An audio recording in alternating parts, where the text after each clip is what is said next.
दोस्तों नमस्ते प्रणाम। हमारे यूट्यूब चैनल में आपका स्वागत है। एक हम कजरी गीत सुनाने जा रहे हैं जो सावन में ये कजरी गीत गाया जाता है। और ये ससुर के ऊपर है। आप लोग कैसा लगेगा गाना कमेंट में ज़रूर बताइएगा। और नए होंगे तो शेयर सब्सक्राइब जरूर करिएगा। चिरई बड़ा जुलुमा तू कइलो, घर में खोता लगवलू ना। चिरई बड़ा जुलुमा तू कइलू, घर में खोता लगवलू ना। रतिया सुतलू ससुर जी के सेजिया, दिनवा भई ससुइया ना।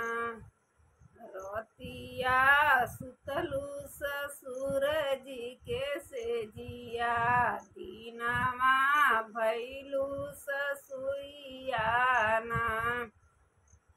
चिरई बड़ा जुलुमा तू कइलू, घर में खोता लगवलू ना। चिरई बड़ा जुलुमा तू कइलू, घर में खोता लगवलू ना। रतिया सुतलू भसुर जी के सेजिया, दिनवा भैलू गोतिनिया ना। रतिया सुतलू भसुर जी के सेजिया, दिनवा भैलू गोतिनिया ना। चिरई बड़ा जुलुमा तू कइलू, घर में खोता लगवलू ना। चिरई बड़ा जुलुमा तू कइलू, घर में खोता लगवलू ना।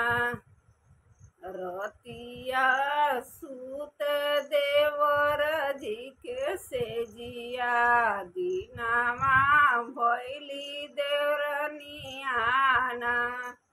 रतिया सूत देवर जी के सेजिया, दिनवा भैली देवरनिया ना।